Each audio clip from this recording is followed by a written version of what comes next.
আজকে তো আমরা বিএনপির বিরুদ্ধে মিথ্যে একটা কথাও বলছি বলে আমি জানি না, শুধু বিএনপির লোকজন একটু চাঁদাবাজি করে সেটা প্রকাশ করার কারণে সব জায়গায় চরমনের বদনাম করতেছে।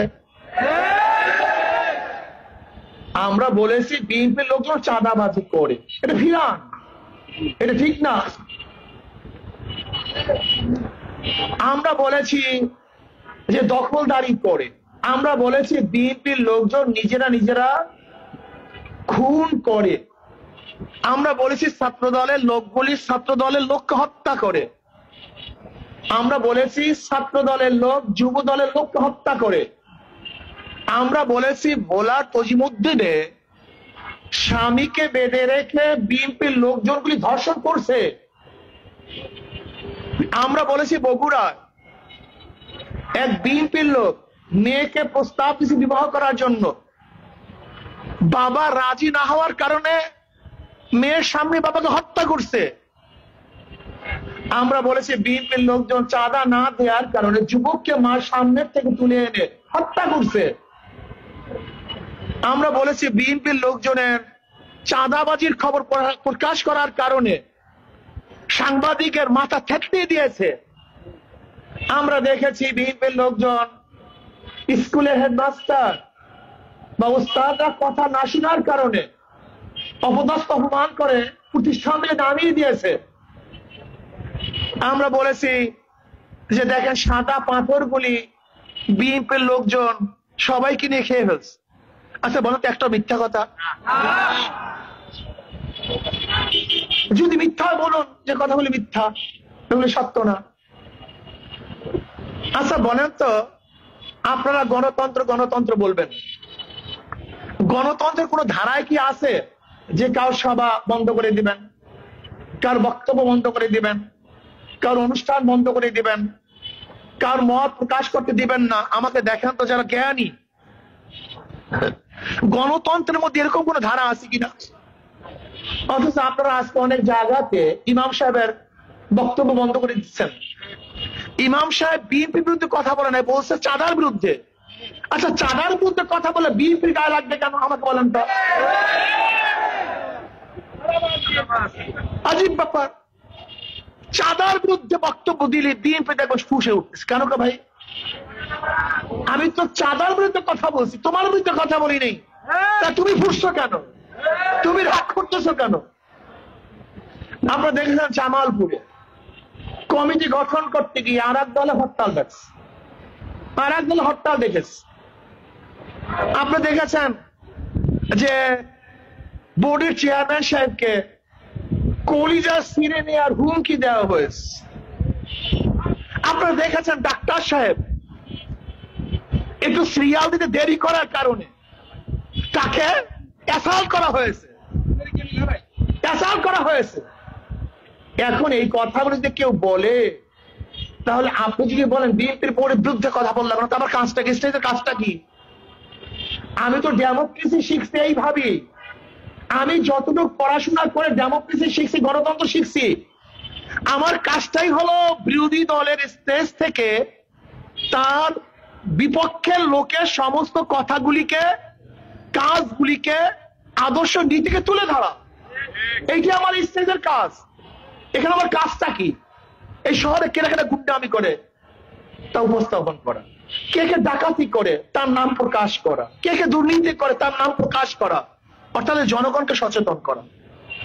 আমার কাজটা কি? এই ঘরের মধ্যে কে চুরি করছে তার নাম প্রকাশ করা, এই ঘরের মধ্যে কে হুঙ্কার দিয়েছে, ধমকি দিয়েছে তার নাম প্রকাশ করা। এটি তো আমার কাজ।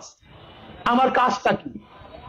আমার কাজটা হলো 91 থেকে 96 পর্যন্ত যারা ক্ষমতায় ছিল তারা দুর্নীতিতে 5 বার চ্যাম্পিয়নশিপ হয়েছে সে প্রকাশ করা। এটা আমার কাজ। যদি মনে করেন ডেমোক্রেসি না, আমি তওবা করব। এই সাংবাদিক বন্ধুরা যদি মনে করেন ডেমোক্রেসি না, এটা গণতন্ত্র না, আমি তওবা করব। আমার কাজটা কি? 1996 সনে 15 ফেব্রুয়ারি এই বিএনপি পাতানো নির্বাচন উপহার দিয়েছে, যে নির্বাচন অন্য কেউ অংশগ্রহণ করে নাই। মাত্র কয়েক দিন, 16 দিন সেই সংসদ কি ছিল। এই যে আওয়ামী লীগ একক নির্বাচন অংশগ্রহণ বাদে নির্বাচন দেওয়া শিখছে কার থেকে?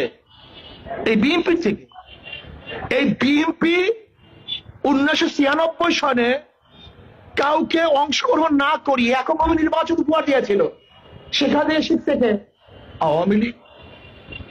এখন প্রশ্ন করতে পারেন আওয়ামী লীগ শিখছে বিএনপি থেকে, তা বিএনপি শিখছে কার থেকে? একটা প্রশ্ন আছে কি নেই? কি কথা বলেন না কেন? আওয়ামী লীগ শিখছে কার থেকে? তা বিএনপি শিখছে কার থেকে? আওয়ামী লীগ থেকে। বিশ্বাস হয় না? আপনারা জানেন 72 সংবিধান রচনা করার পরে 73 আমাদের দেশে 1973 সনে একটা নির্বাচন হয়েছিল। 1973 সনে সেই নির্বাচন হয়েছিল। সেই নির্বাচনে আওয়ামী লীগ সিট পেয়েছিল 297, 293। এই 293 সিট কিভাবে পেয়েছিল আওয়ামী লীগ জানেন? তৎকালীন সময় মুস্তাক সাহেবকে শেখ সাহেব কিভাবে নির্বাচিত করেছিল? ওনার বাড়িতে দাউদকান্দি। ওই দাউদকান্দির থেকে ভোটের বাক্স হেলিকপ্টারে ঢাকায় এনে এই রাত্রে ভোট বাক্স বোঝাই করে এককভাবে তারা ঘোষণা দিয়েছিলেন 293 সিটের। তার মানে হলো 1993 সনে একক নির্বাচন অংশগ্রহণমূলক নির্বাচন ব্যতীত নির্বাচন উপহার দিয়েছিল আওয়ামী লীগ 1973 সনে। সেখান থেকে শিখছে বিএনপি। বিএনপি থেকে শিখছে, জোরে বলেন, আওয়ামী লীগ। তার মানেটা কি? এরা একই গাছের দুই ডাল, একই গাছের দুই পাত। বিশ্বাস হয় না? 2024 5ই আগস্টের আগে ওই স্থানে যারা চাঁদা তুলতো তারা এখন নাই, কিন্তু ওখানে চাঁদা ঠিকই আছে, আর একদল চাঁদা শুরু করছে। 2024 5ই আগস্টের আগে যে হাতগুলি জুলুম করত, অত্যাচার করত, খুন করত, চুরি করত, ডাকাতি করত, সেই হাতগুলি পরিবর্তন হয়ে এই কাজটা আর একজন শুরু করেছে। কিন্তু জুলুমে বন্ধ হয়নি, খুনে শুধু হাত চেঞ্জ হয়েছে।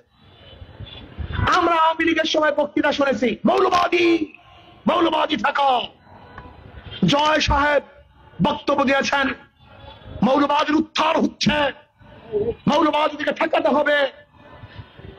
এখন একই বক্তব্য মনে হয় আর একজনে দিচ্ছে নাকি ভাই? নাম জানেন নাকি সে ব্যক্তিকে? কেটা জানি ভাই? ও আচ্ছা, তারেক সাহেব। ও তারেক সাহেব বক্তব্য দিয়েছে মৌলবাদী থাকা। জয় বক্তব্য দিয়েছে মৌলবাদী থাকা। তারেক বক্তব্য দিয়েছে, দেখছেন শুধু জবানের সেন্স, বক্তৃতার কোনো সেন্স নেই। জীবনভর আওয়ামী লীগের আমার ধর্ম অন্ধরা, ধর্ম ব্যবসায়ীরা শোনেন নাই বক্তৃতা? এখনো কি শুনতেছি? ধর্ম ব্যবসায়ীরা। তার মানে বক্তৃতা ঠিকই আছে, শুধু জবান সেন্স, কথাটা বুঝাতে পারিনি। তখনও ধর্ম অন্ধ, এখনো ধর্ম অন্ধ। তার মানিটা কি? তার মানিটা হলো মুদ্রার এপিট ওপিট, এদের মধ্যে কোনো পার্থক্য নেই। আমাকে সেদিন এক সাংবাদিক প্রশ্ন করেছেন, হুজুর বিএনপির এত ভোট, এত সংগঠন, আমি বলেন বিএনপির কোনো ভোট আমি দেখি না। কি বলেন হুজুর? আমি বলেন না। কিভাবে? আমি বললাম এই ভোট এক সময় ছিল মুসলিম লীগের, এক সময় ভোট ছিল কাদের? পরিবর্তন হয়ে ভোট আসছে আওয়ামী লীগের, আওয়ামী লীগ পরিবর্তন হয়ে আসছে বিএনপি, বিএনপি পরিবর্তন হয়ে আসছে জাতীয় পার্টি, জাতীয় পার্টি পরিবর্তন হয়ে জোট। তার মানে ভোট পরিবর্তনশীল। ভোট কোন এক জায়গায় সিল মারা না, ভোট কাউর কেনা গোলাম না। এই ভোটাররা কারোর কাছে মেকা বসে না, গোলামি করে না। ভোটাররা ভোট কেন দেয়? শান্তি পাওয়ার জন্য। ভোটাররা ভোট কেন দেয়? মুক্তি পাওয়ার জন্য।